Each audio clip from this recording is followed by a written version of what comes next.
Pero, ¿qué es lo primero que escuchamos cuando encendemos la tele? Cuando abrimos las redes sociales, la radio no, porque ya casi no se escucha, a menos que vayas en el coche. ¿Qué es lo que se escucha? Como ha dicho Efraín, no te he ignorado, que tenía que acabar la frase. Guerra, ¿no? Inflación, desempleo, corrupción, crisis. Qué triste es ver que cada vez que empieza un día, lo último que escuchas son buenas noticias. Aún así estás tomándote tu café, con cierta dosis de optimismo, porque si no mal vamos. Pero inflación, impuestos, gastos, corrupción, pobreza, crisis, han formado parte de nuestro vocabulario, incluso en nuestras conversaciones día tras día. Y vamos a ser francos, las cosas son así. Y están así. Negarlo es querer cerrar los ojos y no ver la realidad tal cual es. Espero no ponerte un poquito tristón, pero según el INE, el Instituto Nacional de Estadística, dice que el 26% de los habitantes en España, es decir, 1 de cada 4, vive en el umbral de la pobreza. Si hablamos de niños y adolescentes, se calcula que 2,6 millones, es decir, 1 de cada 3, está en riesgo de pobreza y exclusión social. El gasto del alquiler, que antes representaba un 30% de los ingresos en el hogar, antes era una media entre 600 y 700 euros, ahora ha llegado a ser del 60%, con una media de entre 950 y 1.000 euros al mes. Y yo me pregunto, ante esta situación que estamos viviendo, trabajas más, te esfuerzas más, le dedicas más horas, sin embargo, hay menos fruto. Yo puedo ver cómo en generaciones anteriores había una sola persona en el hogar que trabajaba y tenían un piso en propiedad. Y ahora en cambio no. Ahora trabajan 2 y da gracias si puedes pagar el alquiler. Pero ante esta situación de constante escasez, de inseguridad, de inestabilidad, de incertidumbre, yo me pregunto, y no sé si tú te lo preguntas, pero yo me pregunto, porque yo pregunto mucho, ¿será que Dios no tiene algo que decir? ¿Será que Dios no tiene algo que hacer? ¿Será que Dios no está con los brazos cruzados? Yo quiero hablarte de una situación de extrema pobreza en la que Dios dijo e intervino de manera sobrenatural. Y quisiera que me pudieras acompañar a Primera de Reyes, capítulo 17, versículos del 8 al 11. Y si lo tienes, me regalas un fuerte amén. Perfecto. Vale. Lo leemos en el nombre del Padre, del Hijo y del Espíritu Santo. Amén. Si te cuesta encontrar la YouVersion es que hay poca cobertura, ¿vale? Lo entiendo, a mí me pasa. Luego te pasamos el wifi. Primera de Reyes 17, versículos del 8 al 11. Amén. Dice la palabra de Dios: vino a él palabra de Jehová diciendo: levántate, vete a Sarepta de Sidón y mora allí. He aquí, yo he dado orden allí a una mujer viuda que te sustente. Entonces él se levantó y se fue a Sarepta. Y cuando llegó a la puerta de la ciudad, estamos hablando de Elías, he aquí una mujer viuda que estaba allí recogiendo leña, y él la llamó y le dijo: te ruego que me traigas un poco de agua en un vaso para que beba. Y yendo ella para traérsela, él la volvió a llamar y le dijo: te ruego que me traigas también un bocado de pan en tu mano. El título del mensaje de hoy es: la viuda, una crisis y el profeta. Yo creo que nos suena esta historia. La historia de la viuda de Sarepta. Y para ponernos un poquito en contexto, debemos entender el estado y la situación que estaba sufriendo Israel en aquel momento. Porque si lo vemos de forma aislada, vemos simplemente una viuda que no tiene recursos, pero si vamos a ver un poquito el entorno, la situación de en aquel momento, estamos hablando de que Israel estaba pasando por una gran y grave crisis nacional. En aquel momento el rey era Acab. Y dice la Biblia de Acab, en Primera de Reyes 21-25, dice: a la verdad ninguno fue como Acab, que se vendió para hacer lo malo ante los ojos de Jehová, porque Jezabel, su mujer, lo incitaba. ¿Y qué pasó? Que como constantemente desobedecía a Dios, como constantemente ordenaba sacerdotes a Baal, promovía e incitaba a su pueblo a la idolatría, el Señor cierra los cielos. Hay sequía. Y claro, en una sociedad donde la principal fuente de riqueza es la agricultura y la ganadería, si no hay lluvia, el país entero se va a la quiebra. Entonces, estamos hablando de una crisis nacional, hambre, negocios cerrados, gente despojada de sus propiedades, desahucios, gente que perdía sus negocios, más o menos como lo que pasó aquí en el 2008. ¿Os acordáis cuando tantas y tantas tiendas de repente cerraban? Como tantas y tantas personas estaban en el paro, en el desempleo. O sea, escuchabas por donde fuera caos, crisis, desolación, problemas para llegar a final de mes. Los campos que antes eran verdes ahora eran secos, era arena. Los animales que antes eran, se veían vigorosos, sanos y fuertes, ahora estaban secos. Estaban en los huesos, se les veía enfermos. Qué ambiente, qué escenario, qué tanta desolación había allí. Y en mitad de ese escenario aparece por primera vez en escena Elías, el gran profeta Elías. Y aquí Dios le está dando ciertos mandatos, pero si empezamos a leer el capítulo, podemos ver cómo Dios lo primero que hace es mandar a Elías a Kerit. Kerit, un lugar solitario en mitad de la naturaleza donde había un arroyo del que beber. Entonces, digamos que Elías, pues dentro de la situación que había, estaba provisto, estaba cuidado, estaba resguardado por Dios porque había un arroyo en mitad de una sequía del cual podía beber, podía asearse. Y no solo eso, de hecho dice la palabra que por la mañana y por la tarde había unos cuervos que le traían pan y carne. Eran su globo personal. Pero, ¿qué significa Kerit? Esta palabra vasca. Kerit significa literalmente cortar y aislar, hacer pacto o trato. En pocas palabras, Dios le estaba diciendo a Elías: dirígete a este lugar solitario, a este lugar de intimidad, a este lugar de encuentro, para que te forme, te prepare y te provea y te guíe. Fue el lugar donde Dios capacitó a Elías en la intimidad, lo capacitó en lo privado para promocionarlo en lo público. Fue el lugar donde Dios lo instruyó, le dio forma, le dio fe, alimentó y aumentó esa fe para llevarla a otros niveles. Así que aquí podemos ver la primera enseñanza, que es: en la crisis busca a Dios en la intimidad. Por eso yo quisiera preguntarte en esta mañana, ¿cuál es tu Kerit? ¿Cuál es ese lugar al que Dios te manda para que tenga intimidad contigo? Ese lugar, ese momento reservado exclusivamente para que tengas los oídos, el corazón y la mente abierta para que Dios te hable. El cristiano necesita urgentemente y diariamente un Kerit, un lugar de intimidad con Dios. Si no, está perdido.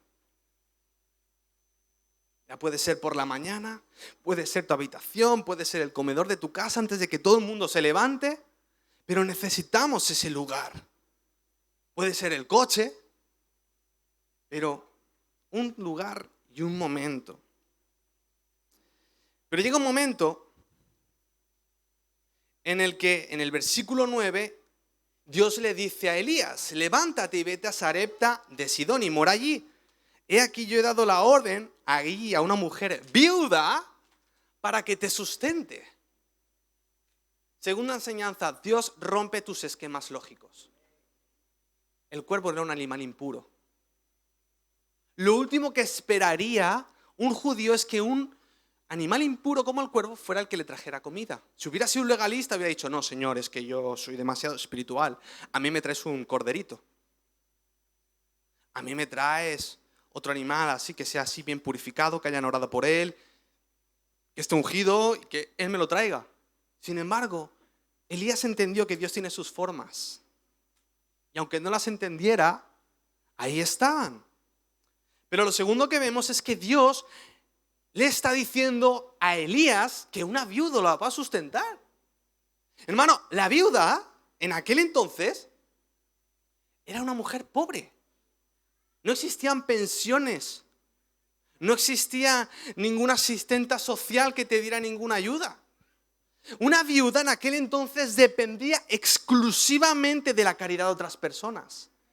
Personas que no estaban en obligación de atenderte. Las únicas viudas que estaban atendidas eran las judías porque la ley establecía por Dios que se les cuidara. Pero recordemos que Sidón, Sarepta de Sidón, era una ciudad pagana.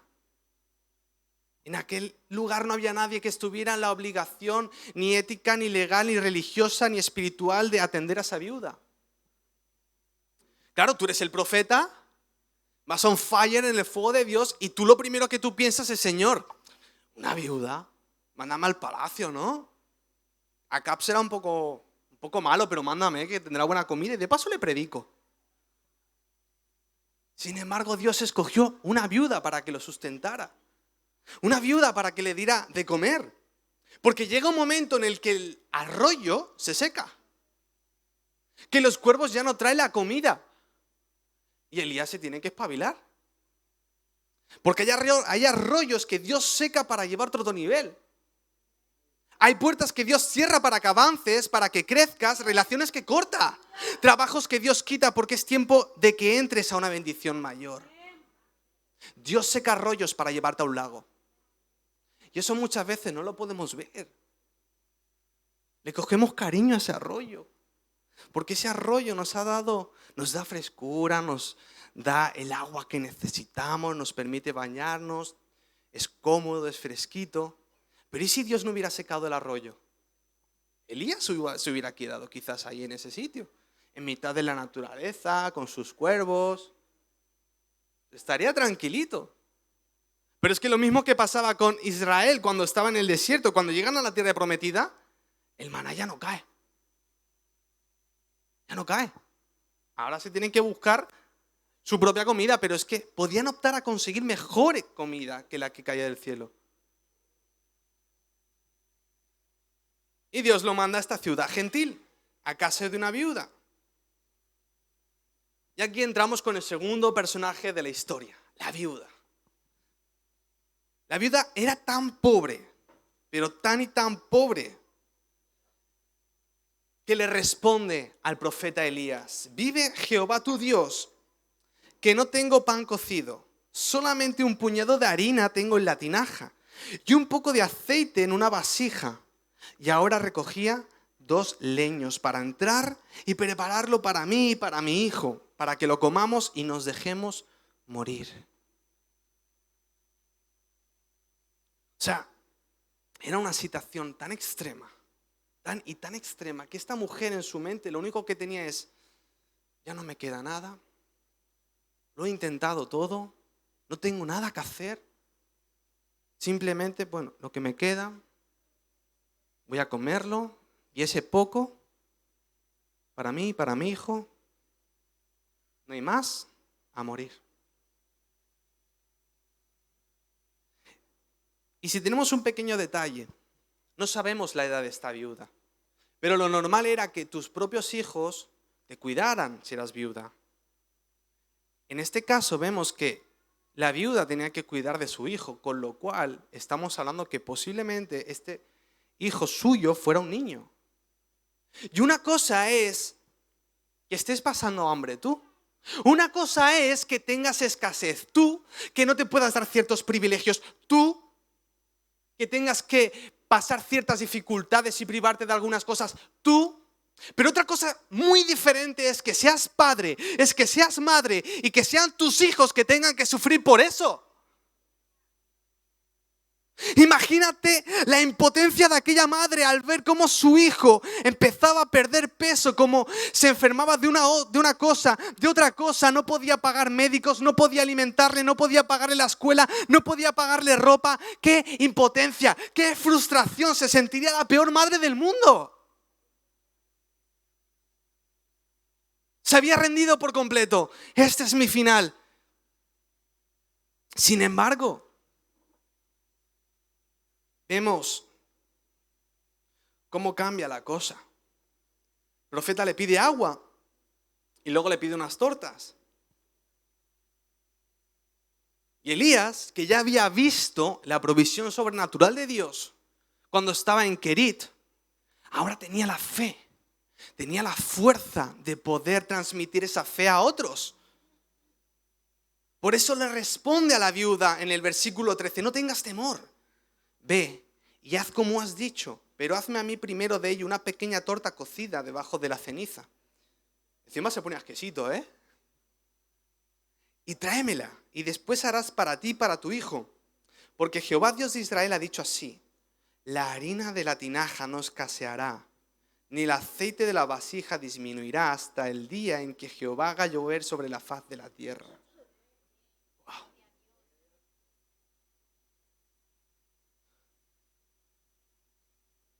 La viuda accede a invitar a Elías. Lo último que tenía en su mano, lo último, se lo dio a Elías.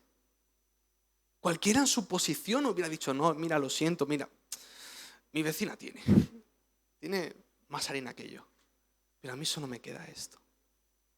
Sin embargo, esta mujer dijo, está bien,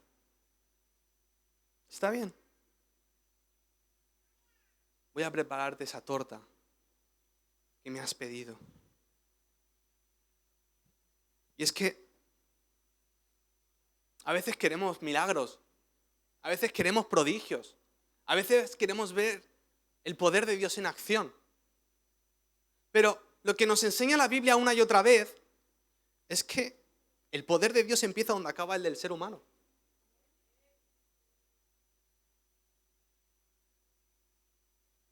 Porque mientras tengamos todo bajo nuestro control, ¿qué papel tiene Dios ahí? Ninguno. Estaba escuchando yo un evangelista, un misionero que estaba en Irán. Aunque ahora lo planteen como súper buen país, porque está en contra de Israel, eso es una tiranía. Ser cristiano es sinónimo de estar preso y en los peores casos, no tan raro, ser ejecutado. Y le preguntaban a este hombre, pero ¿cómo puede ser que el Espíritu Santo, porque empezaba a contar, es que nos pasó esto, nos pasó lo otro, Dios nos libró de esto, Dios nos libró de lo otro, el Espíritu Santo, no sabíamos dónde estaba la iglesia a la que teníamos que ir, no podíamos preguntar porque si no nos metían preso y nos metíamos en problemas. El Espíritu Santo nos guiaba por aquí, por allá y le pregunta, pero ¿cómo puede ser que el Espíritu Santo se mueva con tanta libertad en esos países y aquí no? Y la respuesta de aquel misionero fue, porque en aquel lugar no te queda de otra. Porque en aquel lugar la situación no está bajo tu control. Y lo que podemos ver es que si esperas milagros, si esperas prodigios, si esperas ver el poder de Dios en acción, espera desiertos. Espera desiertos, no hay de otra. Porque la cosa es así de simple. No habrían sanidades si no hay una enfermedad. Si el médico no tuviera la medicina o la receta o la solución para tu enfermedad, entonces el que se la lleva es el médico, todo el mérito. Pero cuando el médico te dice no se puede hacer nada, seguramente esto es incurable, cuando el médico te da ese diagnóstico es cuando Dios dice, perfecto, ahora me toca a mí.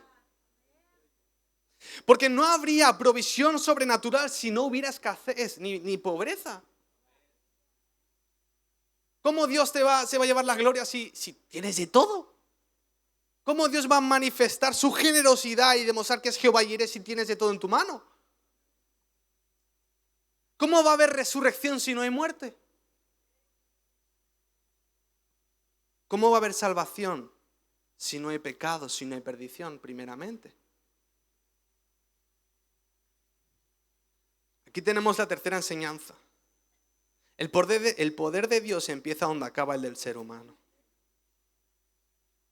Entonces ella fue e hizo como le dijo Elías, y comió él y ella y su casa muchos días. Y la harina de la tinaja no escaseó, ni el aceite de la vasija menguó, conforme a la palabra que Jehová había dicho a Elías. Esto nos está hablando de pasos de fe. La palabra de Dios nos dice que una verdadera fe trae consecuencia, trae acción. Y no siempre es algo económico. En este caso era dar ese pequeño trozo de pan, esa torta. Pero a veces es dejar un trabajo, es emprender un nuevo proyecto, es empezar a servir a algún área en la iglesia, es empezar un curso, una carrera, dejar una relación, mudarse. No sé lo que Dios te está diciendo, pero pasos de fe que Dios recompensa. Pero es que el proceso tiene varias etapas. Y estaría bien acabar la historia aquí, ¿no? La viuda tenía un problema, estaba en escasez, pero bueno, vino el profeta, se le arreglaron los problemas. Pero la historia sigue, Primera de Reyes, capítulo 17, en el mismo capítulo, versículo 17 dice: después de estas cosas, aconteció que cayó enfermo el hijo de la ama de la casa. Y la enfermedad fue tan grave que no quedó en el aliento. Y ella dijo a Elías: ¿qué tengo yo contigo, varón de Dios? ¿Has venido a mí para traer a memoria mis iniquidades y para hacer a morir a mi hijo? Él le dijo: dame acá tu hijo. Y entonces él lo tomó de su regazo, lo llevó al aposento donde él estaba y lo puso sobre su cama. Y clamando a Jehová dijo: Jehová, Dios mío, aún a la viuda en cuya casa estoy hospedado has afligido, haciéndole morir a su hijo.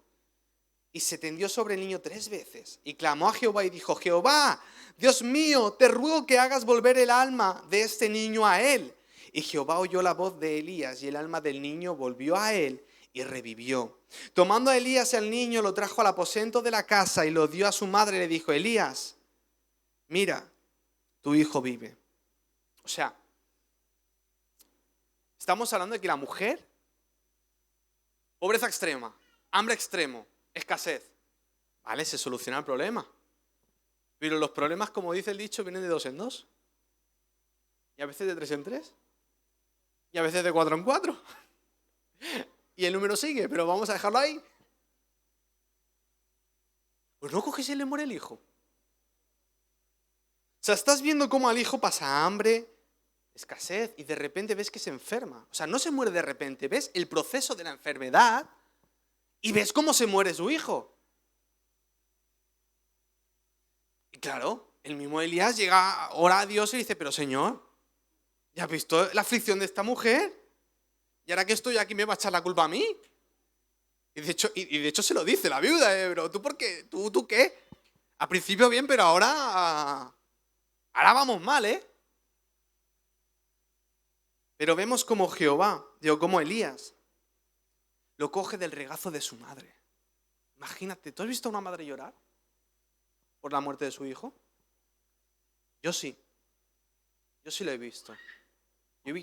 Fui al entierro de un amigo, adolescente, 17 años, y te puedo decir que no he visto llanto más desgarrador, más doloroso, que el de una madre llorando por su hijo. No lo hay. Hasta el día de hoy yo no lo he visto. Imagínate esos gritos, ese llanto, ese desconsuelo, ese dolor rasgando el corazón de esa madre por la muerte de su hijo. Destrozada. Lo tenía en sus brazos llorándolo. Sin embargo, Elías dice: trae para acá. Se tumbó 3 veces encima del chico. Clamó al cielo. Y el chico volvió a vivir. Y yo me pregunto, pero cuando prepara el mensaje, pero Señor, ¿a cuento de qué? Yo te he dicho, yo pregunto mucho. Porque el Señor quería consolidar la fe de la viuda. Quería consolidar esa fe. Santiago, capítulo 1, versículos del 3 al 4, la traducción lenguaje actual dice: así que cuando su confianza en Dios sea puesta a prueba, ustedes aprenderán a soportar con más fuerza las dificultades. Por lo tanto, deben resistir la prueba hasta el final, para que sean mejores y y puedan obedecer lo que se les ordene. 3 veces se tumbó Elías encima del chico. 3 días fueron los que pasó desde la muerte de Jesús hasta su resurrección. Si hacemos números, si vemos el patrón, vemos que se repite. Elías estaba profetizando la resurrección de Jesús. Esto es lo que se llama un tipo. En el momento en el que la muerte sería definitivamente derrotada. Y finalmente, Primera de Reyes 17:24, la respuesta de la viuda fue: ahora conozco que tú eres varón de Dios y que la palabra de Jehová es verdad en tu boca. Yo me imagino que la vida de esa viuda ya no sería la misma para siempre. Yo quiero creer, no lo pone la Biblia, que ese chico fue un testimonio viviente de lo que Dios había hecho. ¿Cuántas otras personas se verían influenciadas por aquel acontecimiento? Por esa fe ya no solo probada, sino consolidada. ¿Cuánta gente pudo escuchar aquel testimonio, pudo verlo y decir: hey, Dios hizo esto, y yo estoy aquí por eso? Y todo porque una viuda decidió creerle a Dios. Y todo porque una viuda decidió darle a Dios antes que a ella. Aunque hubiera estado justificado el que se hubiera quedado con ese poco dañado, hubiera estado justificado. De hecho, es lo más normal que hubiera pasado. Pero si aquella viuda no hubiera dado aquel paso de fe, esta historia jamás se habría escrito.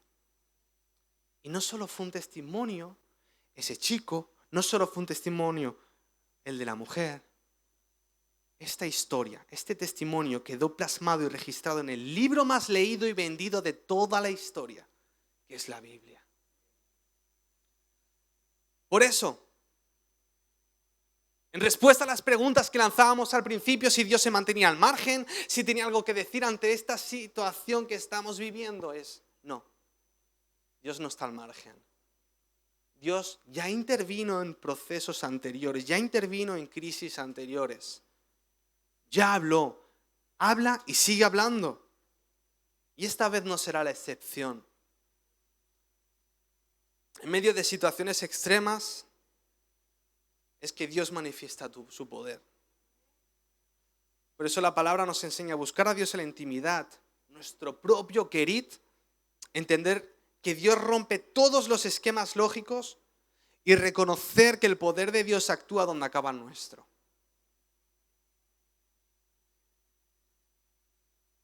Y es en este momento donde deberíamos pensar: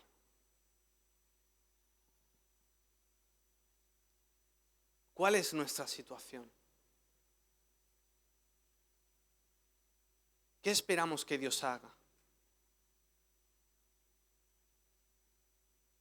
Por eso quiero invitarte en este momento. Yo no sé la situación que estás pasando, eso sé que es un tópico, pero es que es así. Yo no sé la situación que estás pasando. Si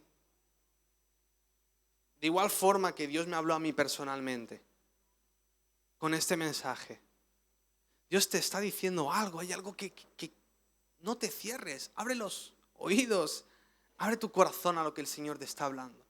Porque quizás haya que hacer cambios en tu vida. Quizás el enfoque no haya sido el correcto. Quizás has descuidado ese querid, esa intimidad con Dios por los muchos quehaceres. Pero es ahí donde radica la verdadera vida. En los momentos de crisis fue que el rey David se refugió en Dios. Y no tenía una vida fácil. Tenía una vida complicada. Sin embargo, muchas veces lo he dicho, él no negó sus problemas ante Dios. Tú ves el Salmo. Muchas veces entendemos el libro de los Salmos como canciones y himnos, ¿no? De júbilo, coritos. Pero yo puedo leer en los Salmos un hombre destrozado. Y quizás no pasó escasez, porque era el rey de Israel. Su hijo lo traicionó y después murió. Perdió otro hijo por lo que pasó con Betsabé. constantemente tenía que mirar sus espaldas porque había gente que se lo quería cargar. No es que tuviera una vida realmente fácil, en casa no paraba de tener problemas, porque como rey un 10, pero como padre, bueno, regulín. Sin embargo, este hombre tenía su propio querit, tenía su lugar de intimidad. Y cuando le cantaba a Dios, cuando le escribía a Dios, no negaba sus problemas, le decía: Señor,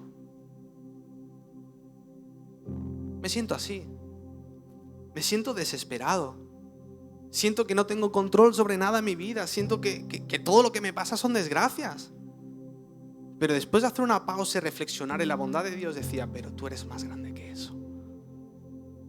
Pero yo he podido ver tu grandeza, yo he podido ver tu bendición, yo he podido ver tu provisión, y sé que esta vez no será la excepción. Así que no niegues tus problemas a Dios, no hace falta que ores como si no pasara nada. Hay que ser transparentes delante de Dios. Abre tu corazón y dile: Señor, mira, tengo crisis de fe. De hecho, a Jesús le dijeron: ¿crees? Y uno respondió: creo, pero ayúdame a mi incredulidad.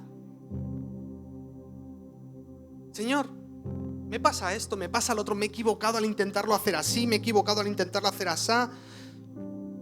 Estoy intentando mis fuerzas, no paro de equivocarme.